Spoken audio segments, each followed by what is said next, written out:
Pessoal, então, vamos dar início à nossa aula sobre movimento rígido e transformação homogênea. Isso, se não me engano, é o capítulo 3 do livro do Spong, né? Mas ele também está disponível no livro do Craig. Acredito também que é no capítulo 3. E agora a gente vai iniciar, né, com uma parte mais de formalismo matemático relacionado com a parte de robótica. Ok? Então, agora eu tenho que descobrir como é que eu passo o slide aqui. Então, vamos lá. Então, o movimento rígido, quando a gente trata de movimento rígido de um corpo, é pensar o seguinte. Primeiro, que ele tem um sistema de referência. Então, sempre quando a gente colocar um sistema de referência, você já imagina que você está no espaço cartesiano, você vai se locomover em x, y, z, e vai ter uma orientação também em x, y, z. Então, isso aí é a primeira premissa, né, que a gente deve saber quando estamos trabalhando com a parte de movimento rígido num contexto geral. Não é o caso específico da robótica. Fala, eu tenho um movimento rígido de um corpo no espaço. É no espaço cartesiano? Sim. Então, você vai ter 3 posições, 3 orientações, e a partir daí, você quer saber como que esse corpo se desloca no espaço. Então, né, vou ler aqui o slide, né? A maior parte da cinemática de um robô envolve o estabelecimento de várias referenciais para representar a posição e a orientação do objeto e a transformação para levar de um referencial para outro. Então, o que essa frase está dizendo é, eu tenho um objeto que está numa determinada localização. Para que eu consiga interpretar melhor essa localização, eu tenho que informar, né, qual referencial está associado. Porque se eu não determino o referencial a que esse objeto está, ele vai ser simplesmente um objeto no espaço, mas sem nenhuma relação, né, com um determinado, vamos dizer assim, com um referencial que eu quero observar. Né? Vou colocar aqui na própria apresentação aqui, eu tenho esse ponto P aqui marcado. Então, esse meu ponto P, ele só vai ter um sentido para ele se eu definir, no caso aqui, por exemplo, um referencial. A gente entende como referencial como a junção, né, de vetores, no caso, a gente denomina vetores unitários, né, acredito eu que vocês viram nas disciplinas de álgebra. Então, o encontro de vetores unitários nos vai determinar um referencial. Então, aqui seria o ponto de origem do referencial, no caso, o referencial 0. Aqui seria o ponto de origem de um outro referencial, no caso, o referencial 1. E esse meu ponto P, ele só vai ter significado quando eu disser o seguinte: o meu ponto P, né, está a uma determinada distância do meu referencial. Porque aí é possível, por exemplo, dizer que meu ponto P está no primeiro quadrante do referencial 0 e está no segundo quadrante do referencial 1. Então, quando nós estamos analisando, mais uma vez, um ponto no espaço, ele só vai fazer sentido quando eu der esse ponto um referencial. Então, para que eu consiga representar esse meu ponto, ou representar a posição desse meu ponto, existem 2 abordagens, que é a abordagem sintética, que seria de observação, e a abordagem analítica, que é através do equacionamento. Né? Então, a observação seria, né, a gente pode associar com isso, que eu comentei sobre o ponto P estar no primeiro quadrante, mas a partir do momento que eu falo, ele tem uma distância aqui, vamos supor, de 5 unidades em X e 5 unidades em Y, em relação ao referencial 0. Nesse momento, eu estou descrevendo, eu estou equacionando, né, como esse ponto P está sendo representado. Ok? Então, está aqui marcado, né, que essa é uma representação de um ponto P em relação a 2 sistemas de referência. Perguntas sobre esse slide? Podemos passar?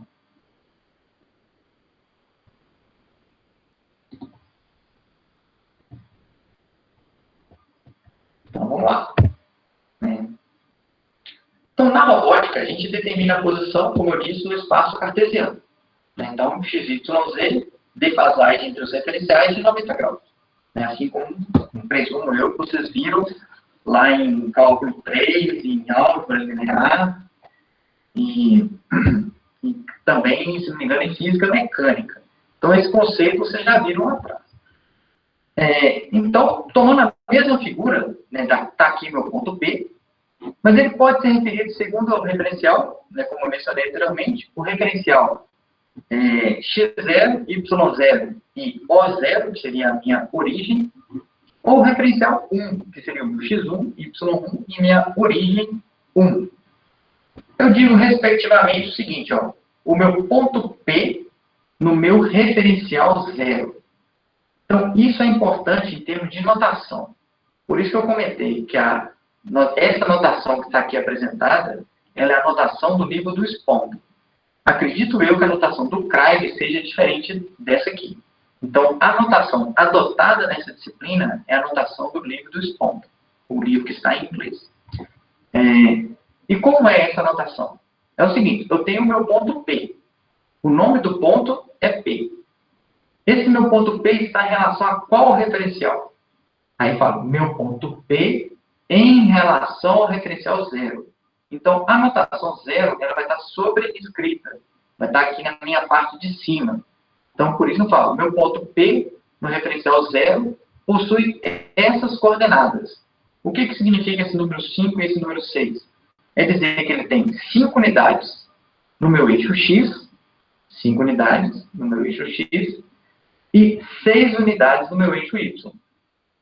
Conforme mencionado anteriormente, nosso ponto P, no referencial 0, ele está no primeiro quadrante. Por sua vez, o meu ponto P, no referencial 1, possui essas coordenadas. Então, eu tenho menos 2,8 em X e 4,2 em Y. Ou seja, o meu ponto P, no referencial 1, está no segundo quadrante. Então, geometricamente, um ponto corresponde a uma localização, né, desde que esteja associado a ele um referencial. Então, está aqui. P é simplesmente uma entidade geométrica. P em 0 e P em 1 são vetores coordenados que representam a localização do ponto P no espaço com respeito aos referenciais. No caso, o referencial O0, X0, Y0 e ao referencial O1, X1, Y1. Então, sempre quando você tiver o seu ponto P, no momento que você associa a ele um referencial, que é esse que está aqui representado, ou esse, no caso, a origem do referencial, então a gente pode traçar um vetor, né, que seria esse vetor V1 e esse vetor V2. Mais para frente a gente vai descrever o que seria também os vetores. Perguntas? Prosseguimos? Vamos lá. Então, a origem, né, do sistema de coordenadas, ele também será um ponto. Né? Então, se ele é um ponto, ele passa a ter sentido quando a gente relaciona ele a outros sistemas de referência. Né? Então, se eu falo O1, isso seria a origem do referencial 1. Quando eu falo O1 e escrevo esse 0 aqui em cima, sobrescrito, é dizer, a origem do referencial. Ó, o referencial 1 referenciado em 0. Ou essa notação que está até aqui descrita, né? O de 1 em 0 representa a origem do referencial 1 representada em 0. Por sua vez, isso aqui quer dizer a origem do referencial 0 representada em 1. Ele também vai possuir coordenadas. No caso, 10 unidades em X, 5 unidades em Y. É dizer o seguinte, a origem desse sistema que está aqui, que seria o meu O1, ele possui 10 unidades em X e 5 unidades em Y. Ok? Então, essa seria uma forma de representar a origem do sistema, que também é um ponto, representada em relação a outro sistema de referência. Eu vou passando aqui, então. Se tiver necessidade de interromper, avise, entendeu? E a gente para e volta.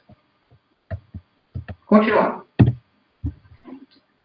Como eu disse, né, sobre um vetor, o vetor, na verdade, ele possui, né, a sua magnitude, né, e direção, que é para onde ele está apontando. E exemplos disso são força, deslocamento, né, campo magnético e por aí vai. São grandezas, então, que só podem ser representadas na forma vetorial. Né? A aceleração também é um tipo de vetor. Então, V1 e V2, eles são vetores, né? Entidades geométricas e variantes com respeito à escolha do sistema de coordenadas. É dizer o seguinte, eu poderia pegar esse meu vetor V1 e deslocar ele para cá. Vou tentar fazer um desenho aqui. Então, esse meu vetor V1, que está aqui, né? Eu poderia pegar ele e deslocar esse meu vetor para cá. Por exemplo. A questão é o seguinte, esse meu vetor teria as mesmas coordenadas?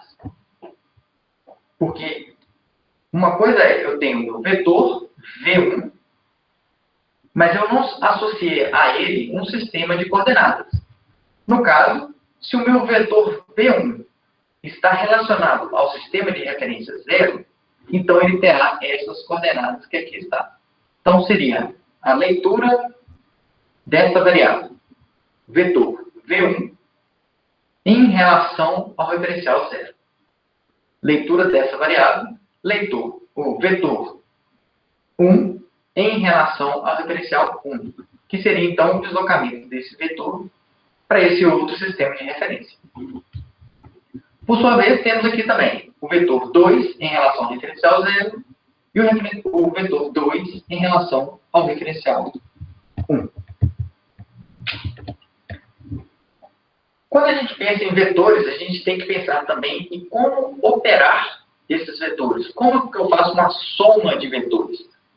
A questão é a seguinte, os vetores eles somente poderão ser somados se eles estão relacionados ao mesmo sistema de referências. Por exemplo, se eu venho aqui, né, vou colocar um marca-texto aqui. Quando eu tomo essa soma aqui representada, né, o que eu estou dizendo é, eu quero somar o vetor V1, que está no referencial 0, com o vetor V2, que está no referencial 1. Essa soma, ela somente é possível se os referenciais eles são paralelos entre si. Se isso ocorre, eu consigo efetuar esta soma.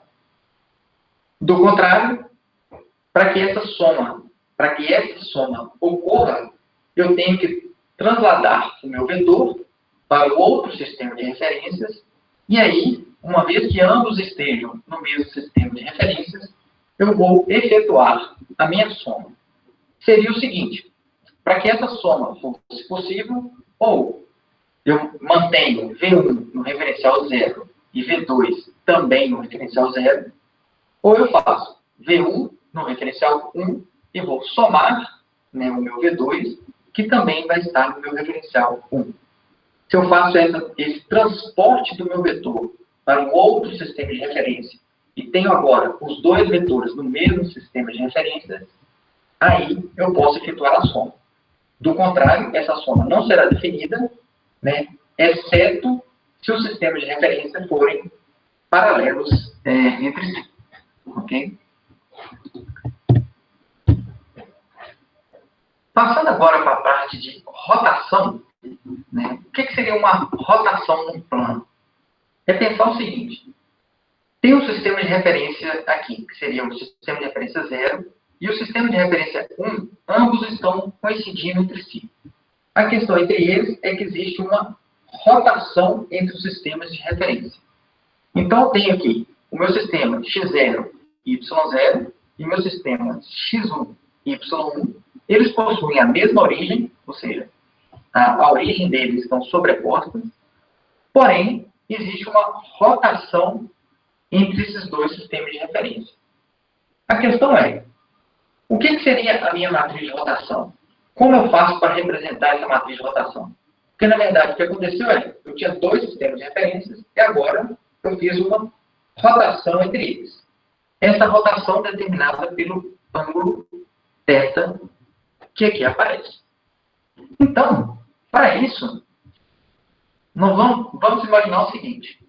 Tenho aqui o meu vetor, né, unitário x1, né, que compõe a base de construção do meu sistema de referência.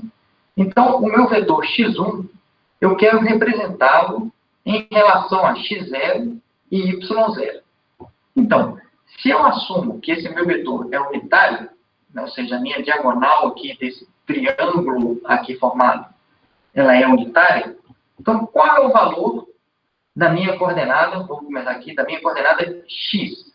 Então, a projeção, vou colocar o outro caneta aqui, a projeção desse vetor aqui sobre o meu eixo x, então, tentar definir de outra cor aqui. Enfim, deixa. Então, sobre o meu eixo x, que é o que está aqui na parte de baixo, né, ele vai ser representado por cosseno de θ. Então, projeção, né, ou seja, vendo aqui de cima essa minha hipotenusa desse meu triângulo retângulo, ela vai ter essa projeção, cosseno de θ. Por sua vez, a projeção no eixo y, que seria vendo daqui, né, ou vendo do lado de cá, teria um valor igual a seno de θ. Então, o meu vetor x1, representado no sistema de referência 0, ele vai ter coordenada x igual a cosseno de θ e coordenada y igual a seno de θ. Quais seriam, portanto, os valores das coordenadas de y1 em relação ao sistema de coordenada 0, que seria x0 e y0? Lembrando que, se eu tenho θ aqui é 90 graus, né? Então aqui eu vou ter 90 menos θ. Logo, essa parte aqui, sabendo que esse ângulo vale 90, este ângulo aqui representado, vou marcar novamente, este ângulo que aqui eu tenho, também vai valer θ. Ok? Então, se esse meu ângulo também vale θ, é dizer que a projeção, ou seja, o que eu estou vendo nessa direção, que seria a parte de projeção em x, ela vai estar na parte negativa e vai ter valor menos seno de θ. Enquanto a projeção vista daqui, eu vou ter a projeção desse ângulo aqui, vai valer também cosseno de θ. Então, com isso, eu consigo determinar ou construir o que a gente denomina de matriz de rotação. Por quê? Eu tenho agora que meu eixo, não, o meu vetor x1, vetor unitário, x1 representado em 0, apresenta essas coordenadas. Enquanto o meu vetor y1 em 0 apresenta essas coordenadas. Daí, quando eu faço a composição, que seria juntar x e y, eu construo o que a gente denomina de matriz de rotação. Quer dizer o seguinte, na minha matriz de rotação, eu quero saber como meus eixos x e y se relacionam com dois referenciais. Então, aqui eu coloco x e coloco y. Quando, na verdade, eu tenho x1, que seria o meu vetor 1 em relação ao referencial 0, e y1 em relação ao referencial 0. Daí, essa minha matriz de rotação, ela vai representar a rotação do referencial 1 em relação ao referencial 0. E quem faz essa rotação seria esse ângulo θ que está aqui representado. Isso aqui é uma notação de produto interno, né? Então, também, né, sugiro a vocês que revisem lá da álgebra essa notação de produto interno, porque o produto interno de dois vetores, ele vai te dar algum valor, né, no caso de seno e cosseno. Ok?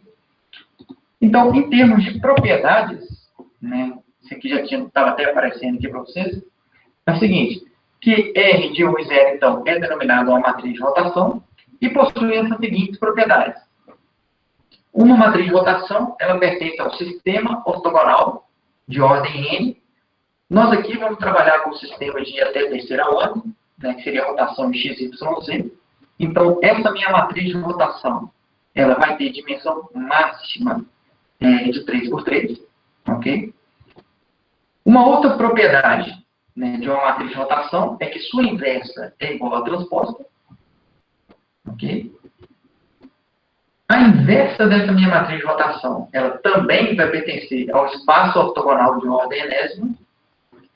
E uma outra característica é que o determinante da minha matriz de rotação, ele é igual a 1. Okay? Então, isso aqui é muito interessante, ou muito relevante nas próximas aulas, pelo seguinte fato. Quando você precisar verificar se sua conta, se sua matriz está correta, né, vai ser necessário você calcular o determinante e verificar, deu 1. Porque muitas vezes acontece que o valor dá menos 1.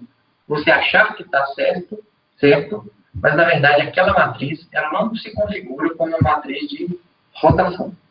Para que configure como uma matriz de rotação, o determinante deve ser igual a 1.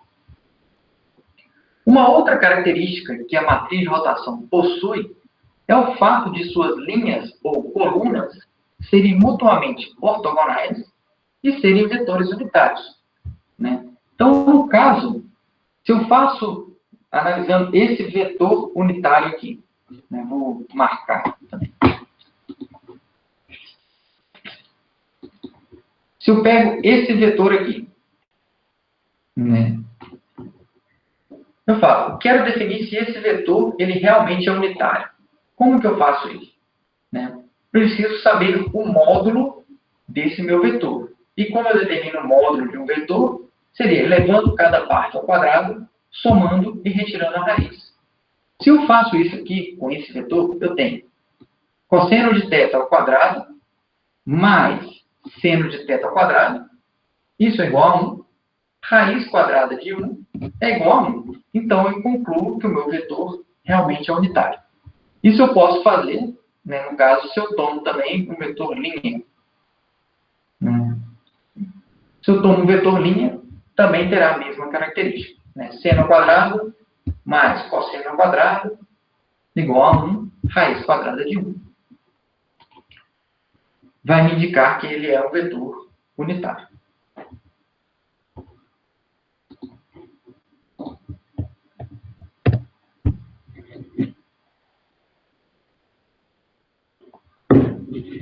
Quando eu passo agora para uma rotação tridimensional, o que vai acontecer é que eu vou ter essa minha representação agregando o eixo, que não estava até então, que seria o meu eixo Z.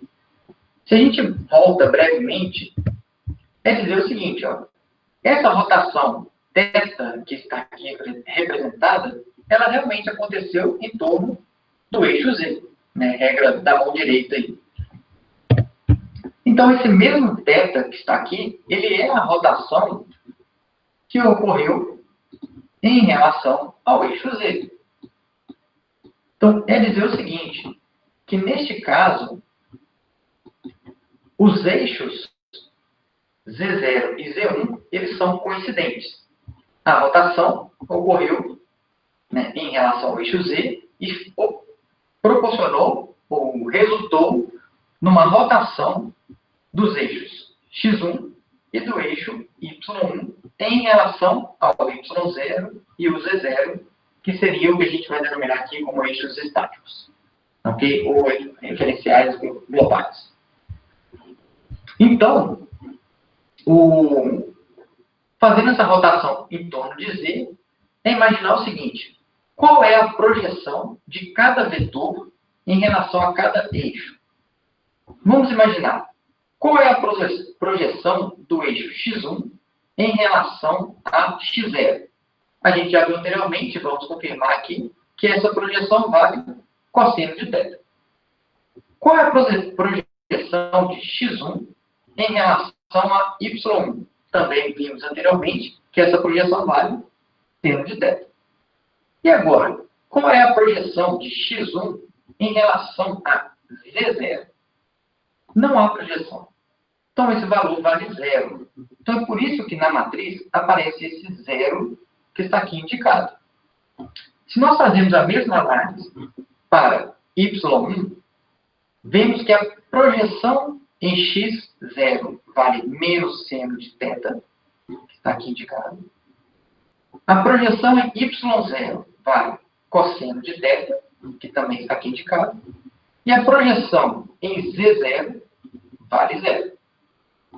E, por fim, a projeção de z1 em relação aos outros eixos. Projeção de z1 em relação a x0 é zero. A projeção de z1 em relação a y0 também vale zero, pois ele está coincidente com z0.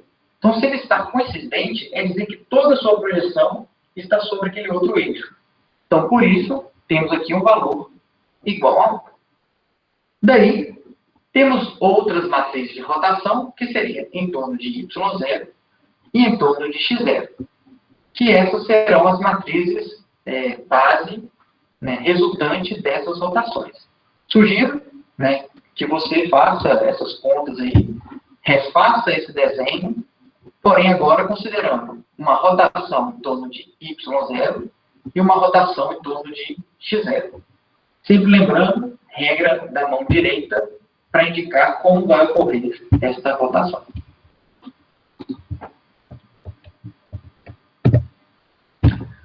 Para exemplificar, nós temos agora esse... eu quero saber qual é a matriz de rotação resultante dessa rotação aqui representada. Então, eu tenho que construir a minha matriz de rotação tomando como base essa rotação que aconteceu aqui. Então, o meu eixo de referência é vamos dizer, o referencial é o zero. Então, x0, y0 e z0 é a minha referência base. E essa rotação de 45 graus que aconteceu aqui, ela ocorre em relação a x0. Para isso, eu tenho que analisar como estarão as projeções de cada um dos meus vetores, do outro referencial, em relação ao meu referencial base. Então, o que vão ser aqui? x1, como ele está projetado em relação ao referencial zero. Então, qual seria o valor de x1 em zero? Projeção de x1 no eixo x0. O valor aqui será cosseno de 45 graus. Projeção de x1 em relação a y0. Esse y0 aqui ele está saindo do plano da tela. Ok? Então, se ele está saindo do plano da tela, a projeção dele será igual a zero. Porque não terá nenhuma parte que estará sobre o eixo y0. Projeção de x1 em relação a z0.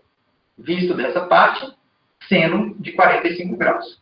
Vocês podem até pensar, por que eu não adoto o cosseno, o seno, porque são idênticos? Seria um caso mais genérico, porque se eu alterasse esse valor de 45 para 60, então seria importante vocês terem em mente essa questão de adotar seno e adotar cosseno. Ok? Então, finalizando, projeções de x1 em relação ao referencial zero. Cosseno de 45, zero, seno de 45.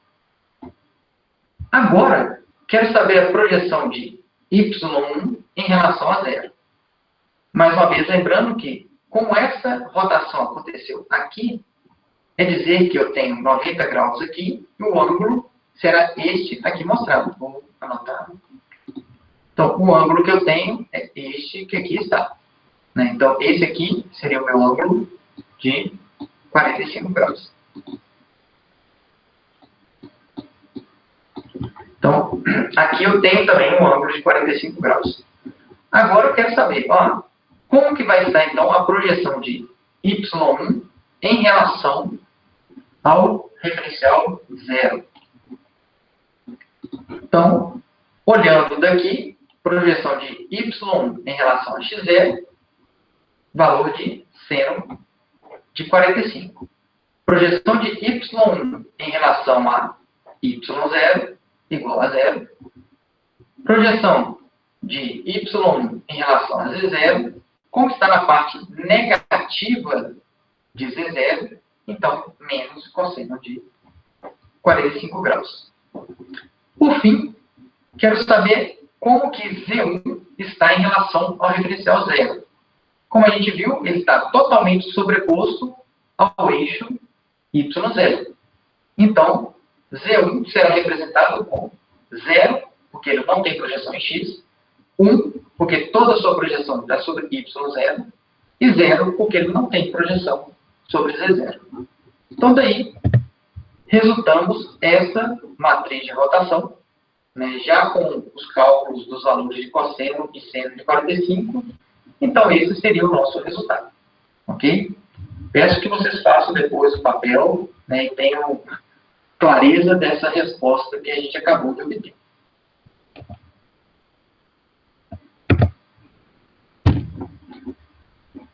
Em termos agora da transformação rotacional. O que seria essa minha transformação rotacional? Eu tenho um ponto P, mais uma vez, ele só faz sentido quando esse meu ponto P é associado a um sistema de referência. Então, o meu sistema de referência aqui agora seria o 1. Então, eu tenho meu ponto P em relação ao referencial 1. Quero representá-lo em relação ao referencial 0. Então, seria o meu ponto P que está aqui, ele está rotacionado junto com esse corpo prismático.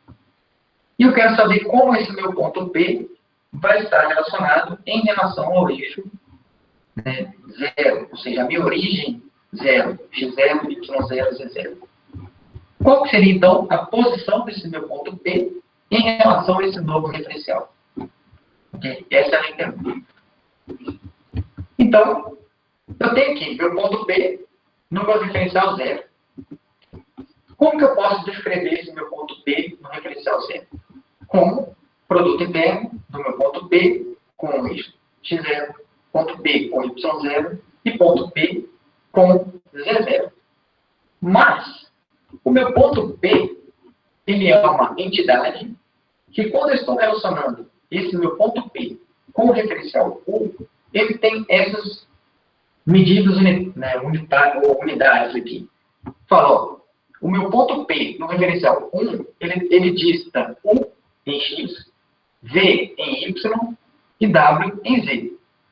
Quer dizer que ele satisfaz esse somatório que está aqui descrito, é um somatório vetorial, para dizer que ele tem U unidades em x1, v unidades em y1 e w unidades em z1. Então, se eu pego o meu ponto P, que eu quero representar no meu ponto 0, né, e faço a seguinte transformação, que seria tomar essa descrição que está aqui, e substituir no valor de P que está aqui. Então, fazendo essa substituição, vamos encontrar, né, esse valor que vai se repetir em todas as linhas. Mas agora eu posso distribuir esse meu produto interno, que seria U com x1, passo para cá, né, e faço o produto. E aí vou distribuindo também esse e distribuo esse outro. Fazendo essa distribuição e essa separação, nós vamos encontrar isso aqui, ó, x1 com x0, que vai me dar esse produto interno, y1 com x0 com esse outro produto interno, z1 com z0, esse outro produto interno, e assim por diante. Então, o que a gente vai concluir é que, ao final, essa matriz que vai resultar, ela é, na verdade, uma matriz de rotação que nós definimos anteriormente. Ok? Então, o que eu fiz, né, o que está feito aqui, na verdade, foi isolar as coordenadas U, V e W, e isolar nesse meu vetor, que representa a posição, né, do meu ponto em relação ao referencial 1. Mas agora, como eu tenho essa matriz de rotação, eu consigo dizer o seguinte, ó, o meu ponto P no referencial 1, o meu ponto P no referencial 1 apresenta como coordenadas U, V e W. Quando ele passa pela matriz de rotação que rege o referencial 1 em relação ao referencial 0, eu consigo representar, portanto, o meu ponto P em relação ao referencial 0.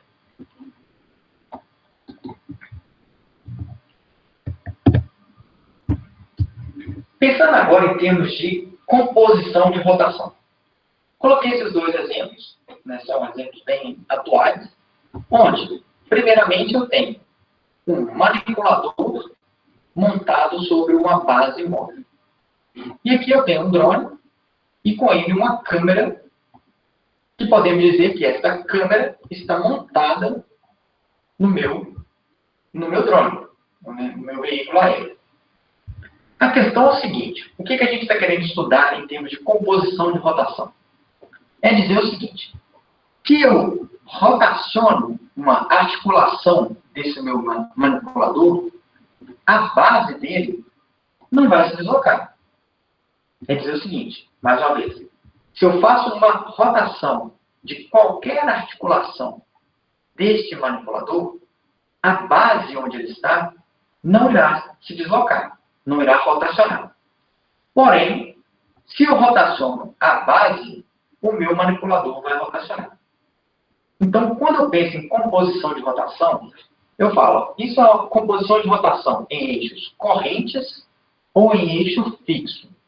Quando eu penso em eixo fixo, é dizer o seguinte, a base está rotacionando.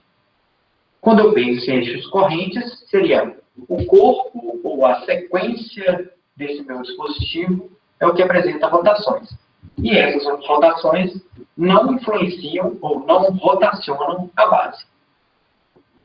Tomando então como exemplo o meu drone, se eu faço o seguinte, esse aqui é um sistema denominado gimbal, né, vocês podem procurar na internet, é um sistema para manter a câmera estática. Né? Então, ele possui dois tipos de rotação, faz isso aqui, esse movimento, né, de rotacionar lateralmente e para cima e para baixo, mantém a estabilidade da câmera enquanto o drone voa. Então, é dizer o seguinte, se a câmera move, ou seja, se eu quero focalizar alguma coisa no solo, fazer algum tipo de visualização específica, eu posso rotacionar, né, a minha câmera sem a necessidade de rotacionar o drone. Então, por sua vez, se eu rotaciono o drone, com certeza a câmera irá rotacionar. Então, o meu drone voando, ele vai ser um sistema, o referencial fixo, enquanto a minha câmera seria o meu referencial móvel, o meu referencial corrente. De tal modo, mais uma vez, né, que se a câmera se move, o drone não se move. Mas se o drone move, a câmera move. Mesma coisa para o meu manipulador móvel. Se o braço move, a base não move. Mas uma vez que a base se mova, ou rotacione, todo o conjunto irá se mover. Né? Tudo se move também. Então, agora, como equacionar isso? Né? Passamos aqui o que a gente chama de composição de rotação, onde nós temos, né, aqui uma rotação em torno do eixo Y, seguida de uma rotação em torno do eixo Z. Então, isso vai ser para os dois casos, para exemplificar.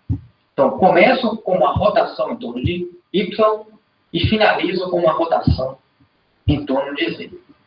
Então, quero fazer o seguinte, eu tenho o meu ponto P, representado no referencial 1, e quero passá-lo para o referencial 0. Mas, o mesmo ponto P, ele pode estar representado no referencial 2. E eu quero passá-lo para o referencial 1. O que seria a composição de rotação?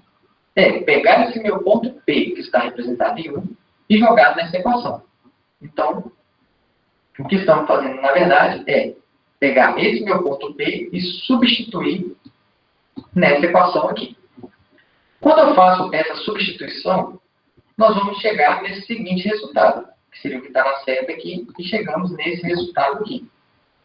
Que seria, substituindo o ponto P no referencial 1, colocando nessa equação, eu tenho rotação do referencial 1 em relação ao 0, rotação do referencial 2 em relação ao referencial 1, e daí eu tenho meu ponto P representado no referencial 2. Após passar por essas rotações, eu vou concluir que eu tenho meu ponto P rotacionado em 0.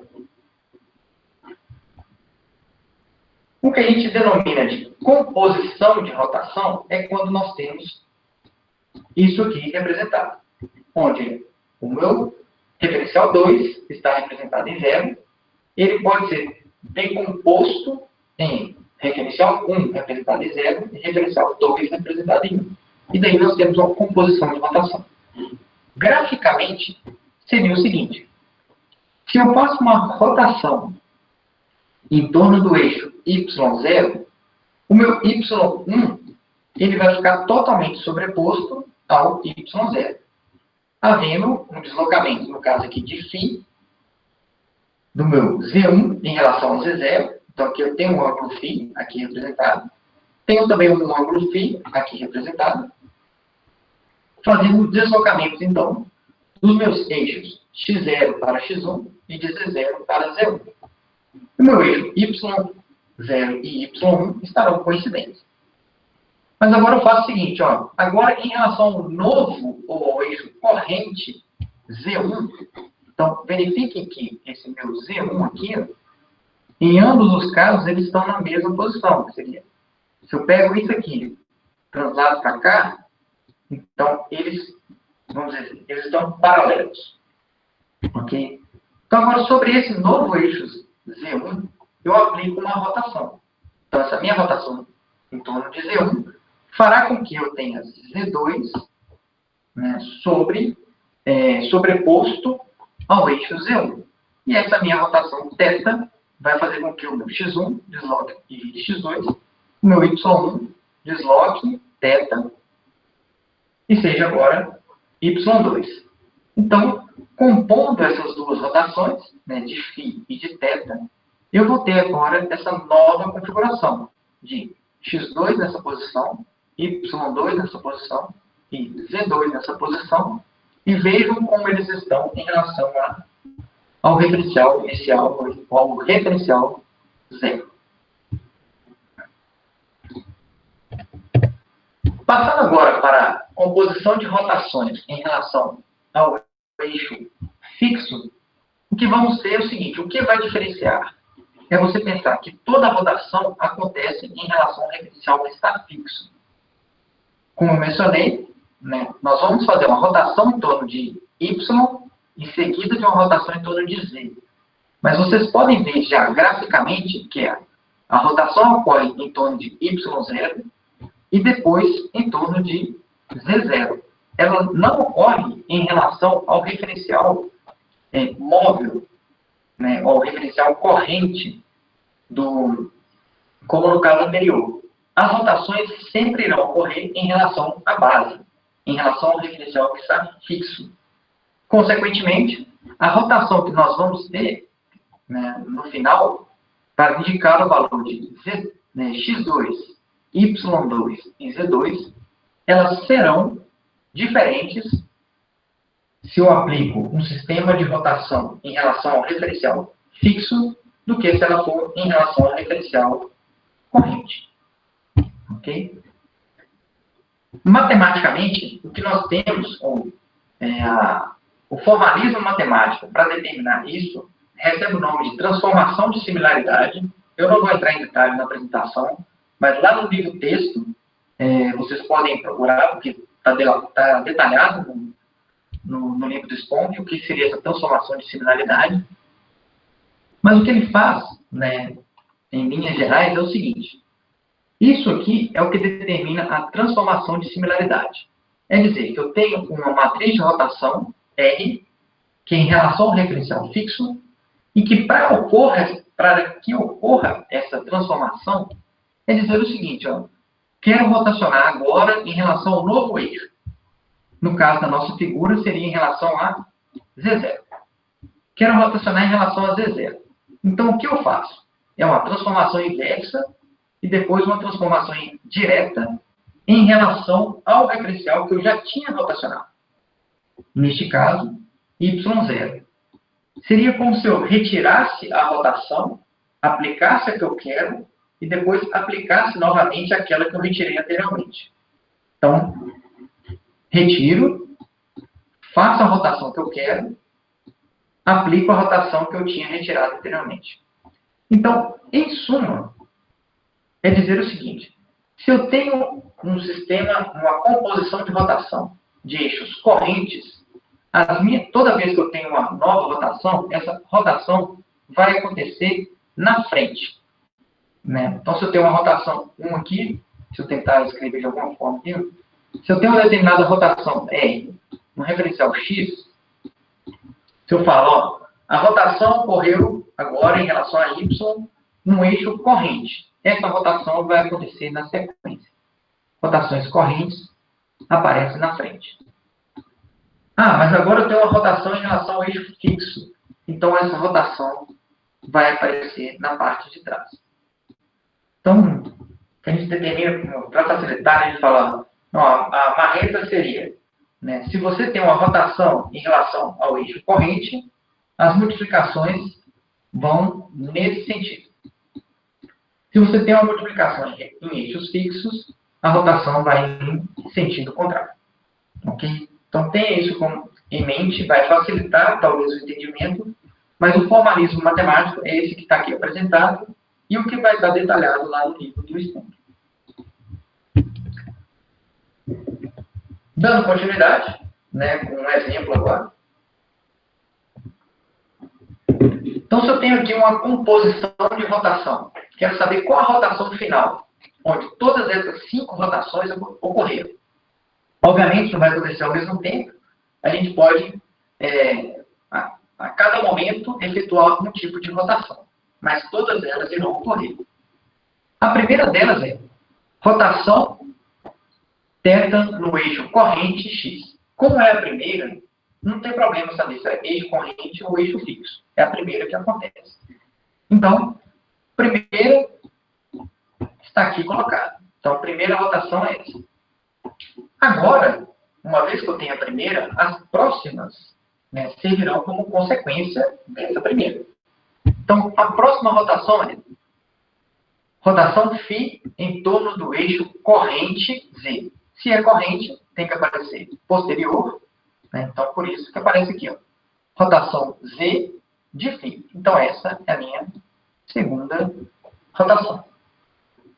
Agora, eu tenho uma rotação alfa em relação ao eixo fixo Z. Então, a rotação agora, ela já apresenta como composição. Então, se é composição, então isso tudo é um único bloco. Então, se ele é um único bloco, a próxima rotação tem que estar relacionada a este bloco como um todo. Então, a rotação é alfa em torno do eixo Z. Então, por isso que aparece aqui atrás com a nossa terceira rotação. A próxima, rotação beta em torno do eixo corrente Y. Se é corrente, aparece na frente, né? Rotação Y de beta. Quarto. Por fim, rotação θ, ó, gama, em torno do eixo fixo X. Então, todo esse conjunto, que agora é uma nova rotação, aparecemos aqui agora com a quinta e última rotação, que é de gama, em relação a X. Então, toda essa sequência, o que a gente teve que se atentar é se eu tenho um eixo que é corrente ou se eu tenho um eixo que ele é fixo, para determinar, na nossa notação da matriz, se ela vai estar posterior ou vai estar anterior à primeira rotação que eu determinei. No caso desse problema, ou desse exemplo, seria a minha rotação θ em relação a x.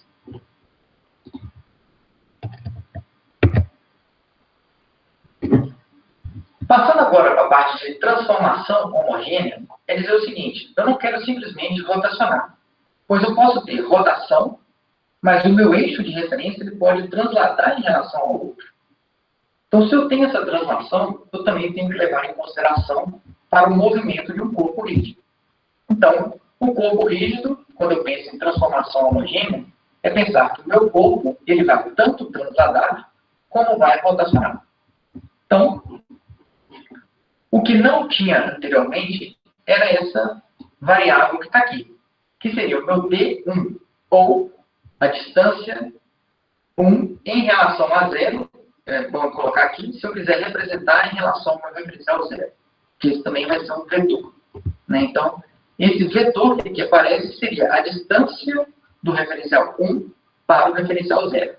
Então, como vocês podem ver aqui, ó, em verde eu tenho o referencial 1, em preto eu tenho o referencial 0, e esse referencial, além de rotacionado, ele está transladado. Então, o que eu quero saber é, ok, eu sei a posição do meu ponto P em relação ao referencial 1, mas eu não sei a posição desse meu ponto P em relação ao referencial 0. Como é que eu obtenho isso? Através de translação e através de rotação. Então, seja R, a leitura sempre é essa, tá, pessoal? R de 1 em 0, ou a matriz de rotação do referencial 1 em relação ao referencial 0. Vou determinar agora um vetor D, que é um vetor de distância, né, que vai relacionar as duas origens. A origem do referencial 0, que eu quero ter como interesse, e o referencial 1, que é o referencial a que pertence até então o meu ponto. Então, supondo que meu ponto P é representado no referencial 1, então a sua representação no referencial 0 será dada por uma rotação desse meu ponto, seguida de uma translação entre os sistemas de referência. Então, isso aqui já compõe, né, tudo que está relacionado com a parte de rotação e a parte de translação. Ok? Pois bem, rotação. É importante ter em mente que essa minha matriz de rotação ela vai ter dimensão 3x3, que eu estou trabalhando no espaço cartesiano, tridimensional. E eu tenho um deslocamento, portanto, que vai ser um deslocamento, esse aqui será um vetor, né? Um vetor coluna, onde eu tenho x, y e z como informação. Então, um vetor de característica 3x1, ou de dimensão 3x1. Então, o meu vetor P de 0 também será um vetor 3x1. Ok, e se eu quiser fazer agora uma composição, tanto de rotação como de deslocamento? Seria dizer, o meu ponto P está aqui, né, representado. Quero o meu ponto P no meu referencial 1. Pois bem, ele está representado inicialmente em relação ao referencial 2. Então, eu posso trazer do referencial 2 para o referencial 1 e do referencial 1 para o referencial 0.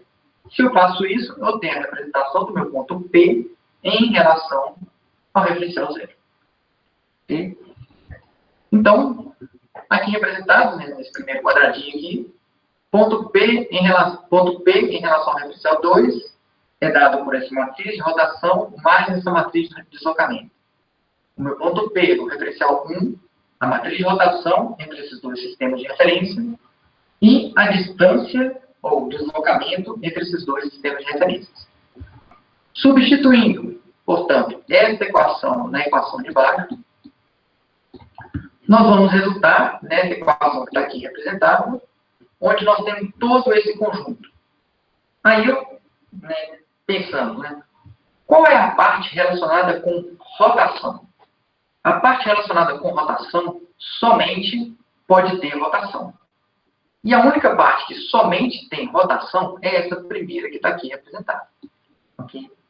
E como nós vimos anteriormente, Se eu tenho uma matriz de rotação de 1 em relação a 0 e de 2 em relação a 1, ok? Na verdade, o que eu tenho é a matriz de rotação de 2 em relação a 0, que é o que a gente obtém aqui embaixo.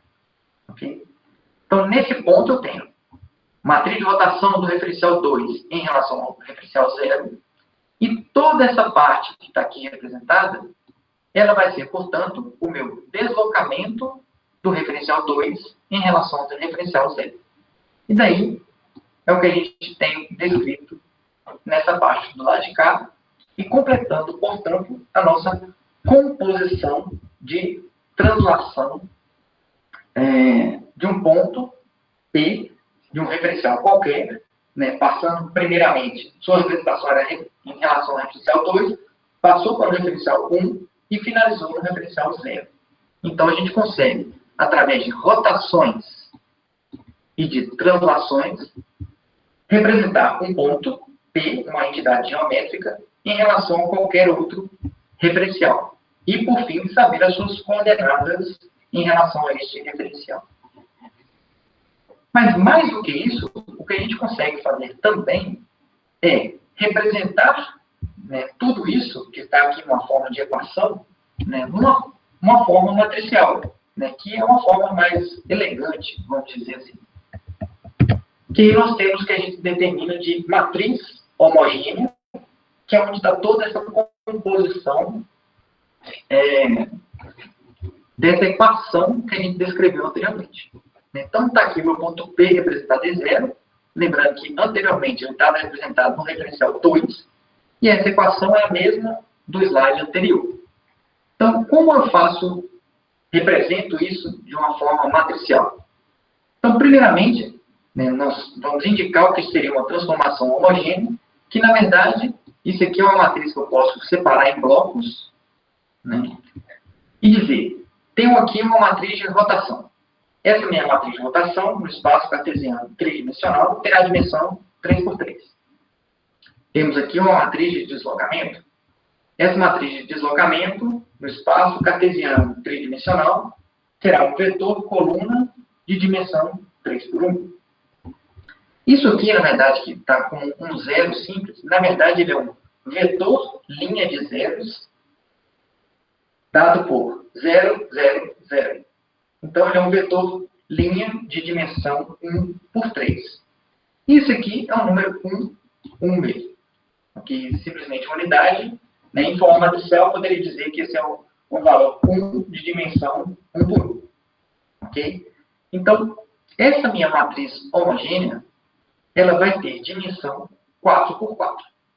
Então, aqui eu tenho uma outra matriz homogênea, também de dimensão 4×4, que quando eu faço o produto dessas duas matrizes homogêneas, eu tenho esse resultado que está aqui descrito, que seria, né, uma matriz de rotação do referencial 1 em relação a 0, multiplicado pela matriz de rotação do referencial 2 em relação ao referencial 1, e aqui eu tenho o meu vetor de deslocamento, que é o mesmo que a gente tinha aqui anteriormente, e isso aqui também será a mesma matriz de rotação que a gente vai visualizar nesse ponto aqui. Ok? Então, é a mesma coisa. Então, a forma de representar como matriz homogênea é o que a gente vai adotar até o final do curso, ok? Essa representação homogênea, e sempre tratando, então, de uma matriz 4×4. A matriz homogênea é uma matriz quadrada, ok?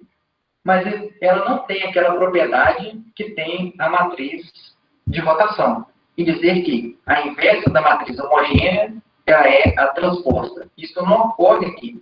No caso, o que a gente tem aqui, a inversa da matriz homogênea é dada por isso aqui que está representado. Né? A parte de rotação, ela continua sendo a parte rotacional, ela é a transposta da matriz de rotação, porém, a parte de translação, ela vai ser menos a transposta da matriz de rotação, vezes o seu vetor de deslocamento. Acredito que nossa aula fica por aqui. Né? E vou encerrar esse vídeo e vou gravar aqui para a gente deixar disponível para perguntas. Aí eu vou voltando no slide. Ok? Então é isso, pessoal.